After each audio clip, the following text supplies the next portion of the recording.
નમસ્કાર, આપ જોઈ રહ્યા છો જીએસટીવી ન્યૂઝ અને આપની સાથે હું છું ધ્વની। રૂપાલા સામે મેદાને ઉતરેલા ક્ષત્રિયો વિશે જો વાત કરીએ તો અત્યારે હાલ મહત્વપૂર્ણ સમાચાર। ગાંધીનગરમાં પાટીલના નિવાસ સ્થાને આ બેઠક જે યોજાઈ હતી તે પૂર્ણ થઈ ગઈ છે। બેઠક બાદ પાટીલનું નિવેદન સામે આવ્યું હોવાની માહિતી પણ મળી રહી છે। બેઠક બાદ સીઆર પાટીલે નિવેદન માંગ્યું હતું। રૂપાલાએ માફી માંગી છતાં રોષ યથાવત જોવા મળી રહ્યો છે તેવું પણ સીઆર પાટીલે કહ્યું હતું। તો આ સાથે જ તેઓએ કહ્યું હતું ક્ષત્રિય સમાજ રૂપાલાને મોટું મન રાખી અને માફ કરી દે। જે રીતે અત્યારે હાલ રૂપાલા સામે વિરોધ જોવા મળી રહ્યો છે ત્યારે બેઠક બાદ પાટીલે કહ્યું હતું હું પણ ક્ષત્રિય સમાજને વિનંતી કરું છું કે માફી આપે।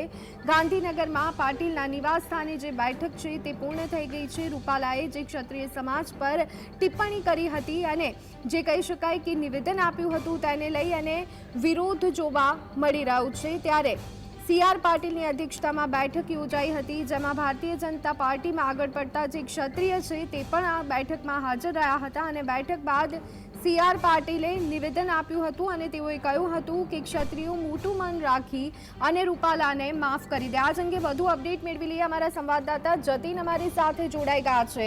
જતીન, જે રીતે બેઠક કરવામાં આવી હતી અને બેઠક બાદ સીઆર પાટીલનું નિવેદન, તેઓએ પોતે પણ અહીંયા વિનંતી કરી છે ક્ષત્રિય સમાજને, શું વિગતો?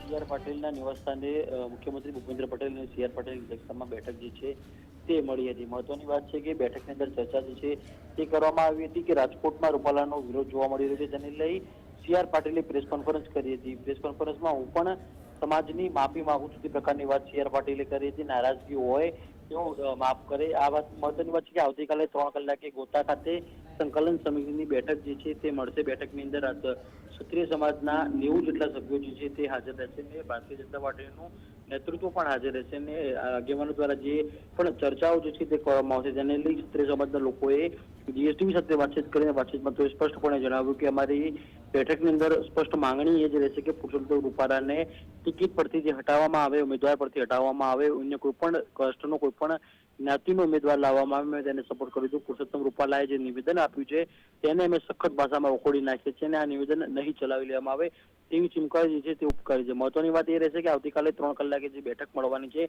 તે બેઠક બાદ શું નિરાકરણ આવે છે તે હવે જોઈ રહ્યું। જી આભાર જતીન, અમારી સાથે જોડાવા બદલ અને સમગ્ર માહિતી આપવા બદલ। તો આજે સીઆર પાટીલની અધ્યક્ષતામાં બેઠક યોજાઈ અને જેમાં ભારતીય જનતા પાર્ટીમાં સામેલ એવા ક્ષત્રિયો પણ આવી પહોંચ્યા હતા અને તેમની સાથે પણ ચર્ચા કરવામાં આવી। પરંતુ બેઠક બાદ સીઆર પાટીલનું જે નિવેદન સામે આવ્યું હતું અને તેઓએ કહ્યું હતું કે રૂપાલાએ માફી માંગી છે ત્યારે ક્ષત્રિય સમાજે તેમને મોટું મન રાખી માફ કરી દેવા જોઈએ। તો આ સંદર્ભે અત્યારે હાલ વધુ અપડેટ સાથે અમારા સંવાદદાતા કામેશ ચોકસી પણ અમારી સાથે ન્યૂઝ રૂમમાંથી જોડાઈ ગયા છે। કામેશ, જે રીતે વિવાદ જોવા મળી રહ્યો છે, બીજી બાજુ ભારતીય જનતા પાર્ટી રૂપાલાને યથાવત રાખવા માટે મક્કમ જોવા મળી રહી છે અને તે ઇશારો સીઆર પાટીલે આપ્યો છે, શું વિગતો? બિલકુલ ચોક્કસથી ધ્વની આપને જણાવી દઉં કે ગુજરાતમાં લોકસભાની ચૂંટણી આગામી 7મી મે યોજાવાની છે ને જેને લઈને હવે થોડાક જ દિવસ બાદ નામાંકન પ્રક્રિયાનો પણ પ્રારંભ થવાનો છે। ત્યારે અત્યારે કહી શકાય છે કે ન માત્ર સમગ્ર રાજ્ય પરંતુ સમગ્ર દેશમાં અત્યારે ધ્યાન ખેંચનારો આ જે મુદ્દો હોય તો તે છે પુરુષોત્તમ રૂપાલાનું વિવાદિત નિવેદન અને જેને લઈને કહી શકાશે કે છેલ્લા ગત સપ્તાહથી જે પુરુષોત્તમ રૂપાલાએ જે વિવાદિત નિવેદન આપ્યું અને ત્યારબાદ ક્ષત્રિય સમાજ દ્વારા વિરોધનો સૂર સામે આવ્યો। ન માત્ર વિરોધનો સૂર સામે આવ્યો પરંતુ ન માત્ર રાજકોટ પરંતુ સમગ્ર ગુજરાતના વિવિધ જિલ્લાઓમાંથી પણ ક્ષત્રિય સમાજ એક થયો અને વિવિધ જિલ્લાઓમાં પણ ખાસ પુરુષોત્તમ રૂપાલા સામે વિરોધનો સૂર સામે આવ્યો, દેખાવો યોજવામાં આવ્યા। હાલની જો ગતિવિધિની વાત કરવામાં આવે તો રાજ્યના પાટનગર ગાંધીનગરમાં ભાજપ પ્રદેશ પ્રમુખ સીઆર પાટીલના નિવાસસ્થાને ખાસ એક બેઠકનું આયોજન કરવામાં આવ્યું। આ બાબતનું ધ્વનિ ઇમ્પોર્ટન્સ મહત્વ એટલા માટે છે કે અગાઉ સવારની જો વાત કરવામાં આવે તો મુખ્યમંત્રી દ્વારા જે નર્મદાનો એક અલગ કાર્યક્રમને પ્રવાસનું પણ આયોજન કરવામાં આવ્યું હતું તે કાર્યક્રમ અચાનક છેલ્લી ઘડીએ બદલવામાં આવ્યો। આજે પાટીલના નિવાસસ્થાને જે બેઠક મળી તેમાં મુખ્યમંત્રીએ ખાસ હાજરી આપી, આ ખૂબ સૂચક બાબત છે અને મુખ્યમંત્રીની સાથે પ્રદેશ ભાજપના જે શીર્ષસ્થ નેતાઓ છે તેઓ પણ આ બેઠકમાં જોડાયા। આ સાથે જ ક્ષત્રિય સમાજના જે ભાજપના નેતાઓ છે તેઓ પણ આ બેઠકમાં જોડાયા અને લગભગ અડધોથી 1 કલાક સુધી મહત્વપૂર્ણ ચર્ચા વિચારણા કરવામાં આવી। ભાજપને લોકસભા ચૂંટણી સામે લોકસભા ચૂંટણી હવે સામે આવી ગઈ છે, ત્યારે ભાજપ દ્વારા હવે આ ડેમેજ કંટ્રોલ કરવા પ્રયાસ કરવામાં આવ્યો છે. જે અહેવાલ મળી રહ્યો છે તે પ્રમાણે હાઈકમાન્ડ દ્વારા એક મેસેજ આપવામાં આવ્યો હતો અને ત્યારબાદ આ બેઠકનું આયોજન કરાયું હોવાની જાણકારી સામે આવી રહી છે.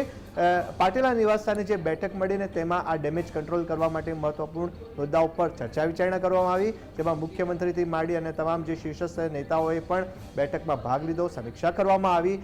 હાલમાં જ ભાજપની આ જે બેઠક જે છે તે પૂરી થઈ છે અને પૂરી થયા બાદ ભાજપના પ્રદેશ પ્રમુખ CR પાટીલનું ખૂબ મહત્વપૂર્ણ નિવેદન સામે આવ્યું છે અને એ નિવેદનની જો વાત કરવામાં આવે તો ક્ષત્રિય સમાજને તેમણે સંબોધીને ખાસ એક અપીલ કરી છે કે ક્ષત્રિય સમાજ મોટું મન રાખીને રૂપાલાને માફ કરી દે. અગાઉની જો વાત કરવામાં આવે તો ધ્વનિ આપણે એ પણ ન ભૂલવું જોઈએ કે રૂપાલાએ જે વિવાદિત નિવેદન આપ્યું હતું ને ત્યારબાદ જાહેરમાં તેમણે માફી પણ માંગી હતી કે ક્ષત્રિય સમાજ તેમને માફ કરી દે.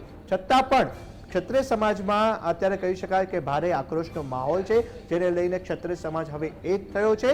ત્યાં સુધી કે રાજવી પરિવાર જે છે તે પણ હવે ક્ષત્રિય સમાજ સાથે એકમત થયો છે અને આગામી સમયની જો વાત કરવામાં આવે તો GSTVએ આજે સવારે પણ દર્શકો સુધી પડેપણની જાણકારી પહોંચાડી હતી. હાલની જે માહિતી છે તે પણ સામે આવી રહી છે કે રાજકોટમાં આગામી 6 અને 7 એપ્રિલે ક્ષત્રિય સમાજનું મહાસંમેલન મળવાનું છે, જેમાં 5 લાખ ક્ષત્રિયોને જોડાવા માટે આહવાન કરવામાં આવ્યું છે. તમામ ક્ષત્રિય સમાજની એક જ માંગ છે કે રાજકોટ બેઠક ઉપર પરસોત્તમ રૂપાલાની જે ટિકિટ જે છે તે બદલવામાં આવે. આ સ્પષ્ટ સૂર ક્ષત્રિય સમાજનો સામે આવ્યો છે. સાથે જ પાટીલે ખાસ એક અપીલ કરી છે કે ક્ષત્રિય સમાજ મોટું મન રાખીને રૂપાલાને માફ કરી દે. આ તમામ બાબતોની વચ્ચે મહત્વની બાબત એ પણ સામે આવી રહી છે કે આવતીકાલે બપોરે ગોતામાં સંકલન સમિતિની બેઠક મળવાની છે, ત્યાં પણ આ મુદ્દો ચર્ચાશે અને આગળની કેવી રીતના રણનીતિ ઉપર આગળ વધવું. કારણ કે ભાજપની જો વાત કરવામાં આવે તો રાજકોટ સીટ એ ભાજપ માટે ખૂબ મહત્વપૂર્ણ છે. બિલકુલ. તો અત્યારે હાલ કરણી સેનાના ઉપપ્રમુખ અજયસિંહ રાજપૂત આપણી સાથે જોડાઈ ગયા છે. અજયસિંહજી, GSTVમાં આપનું સ્વાગત છે. જે રીતે વિવાદ છે બધાની વચ્ચે CR પાટીલનું નિવેદન આવ્યું છે અને તેઓએ કહ્યું છે કે ક્ષત્રિયો મોટું મન રાખી અને રૂપાલાને માફ કરી દે. આપની શું પ્રતિક્રિયા છે? શું ક્ષત્રિય સમાજ માફ કરશે રૂપાલાને? નમસ્કાર બેન. જે રીતે પાટીલ સાહેબનું કહેવું છે એમની જગ્યાએ છે, જે રીતે રૂપાલા સાહેબે જે નિવેદન આપ્યું છે એ માફીના યોગ્ય તો છે જ નહીં અને એના કારણે થઈને જે ગુજરાત નહીં આખા ભારત વર્ષની અંદર ક્ષત્રિય સમાજની અંદર જે રોષ વ્યાપેલો છે, કેમ કે આ અમારી અસ્મિતાની વાત હતી, અમારે મા બેન દીકરીઓની ઇજ્જતનો સવાલ છે અને એની અંદર આ રીતે કોઈ આવીને આ રીતે બફાટ કરી જાય અને માફ કરી દેવું ક્યાં સુધી ચલાવીશું અમે આ રીતે? જી બિલકુલ. અજીતસિંહજી, અનેક વખત રૂપાલાએ માફી માંગી છે, સાથે CR પાટીલે પણ આ વખતે કહી શકાય કે એક રીતે તો આજીજી જ કરી છે. તો શું ક્ષત્રિય સમાજ એ બાબતને ધ્યાને નહીં લે અને મોટું મન નહીં રાખે? બેન, આમાં એવું છે ને કે જ્યારે કોઈ પાર્ટીના આગેવાનો આની સાથે એમની હાજરીની અંદર આ માફીની વાત કરવી, આ છે આખા સમાજની વાત છે અને જ્યારે અમારા આખા સમાજના લોકો જે જાહેર જે બધા ક્ષત્રિયો અને રાજપૂતાણીઓ જ્યારે ભેગી હોય અને જાહેરની અંદર એ વસ્તુનો મુદ્દો ઉભો થાય અને અમારી મા બેન દીકરીઓને કે જ્યારે એમ લાગે કે અમે માફ કરવા જેવું લાગે છે તો એ બધું ડિપેન્ડ છે એની ઉપર છે. હું ક્ષત્રિય છું, મને બી આની પર ઘણો રોષ છે. હું ચલો એક વખત એમ મન પીડું રાખવા દઉં, પણ જ્યાં સુધી મારી બેન દીકરીઓ અને માતાઓ એમનો સવાલ ઉભો છે અને જ્યાં સુધી એ લોકોના મનમાં વાત નથી ઉતરતી અને એ લોકોને માફીને યોગ્ય નથી લાગતું ને તો અમને લોકોને કહેવાનો કોઈ અધિકાર જ નથી. અમે માફ કરવાવાળા કોણ છીએ? એમણે અમારી મા બેન દીકરીઓ ઉપર સવાલ કર્યા છે, એમની અસ્મિતા ઉપર હાથ નાખ્યો છે. જી બિલકુલ. અજયસિંહજી, જ્યારે બેઠક મળી હતી ત્યારે સર્વસંમતિથી આ વાત પર ભારતીય જનતા પાર્ટી આવી હશે અને ભારતીય જનતા પાર્ટીમાં આગળ પડતા ક્ષત્રિયો પણ આ બેઠકમાં હાજર હતા, તો તેઓ પણ ક્યાંક ને ક્યાંક કહી શકાય કે આંશિક રીતે આ વાતથી સંમત થયા હશે. બેન, જો કે પાર્ટીની સાથે જે વ્યક્તિ જોડાયેલો હોય એની પર પાર્ટીનું પ્રેશર હોય છે, એ સમાજ માટે ખુલીને બોલી ના શકતો હોય એટલે પાર્ટીના પ્રેશરથી એ વ્યક્તિઓ પાર્ટીના ફેવરમાં વાત કરી શકે. પણ જ્યાં અહીંયા વસ્તુ છે સમાજની અને સમાજની અંદર જે એની અંદર કોઈ પ્રેશર નથી અને સમાજની અંદર સર્વ સમાજ જે નક્કી કરે છે ને એ નિર્ણય લેવામાં આવે છે. કોઈ પાર્ટીના અધિકારી અને કે પાર્ટીના હોદ્દેદાર આવીને કોઈ વ્યક્તિ વાત કરી દે, માફી આપવાની વાત કરે તો એ સમાજ સાચી લેશે નહીં. જી આભાર અજયસિંહજી અને આભાર કામેશ અમારી સાથે જોડાવા બદલ.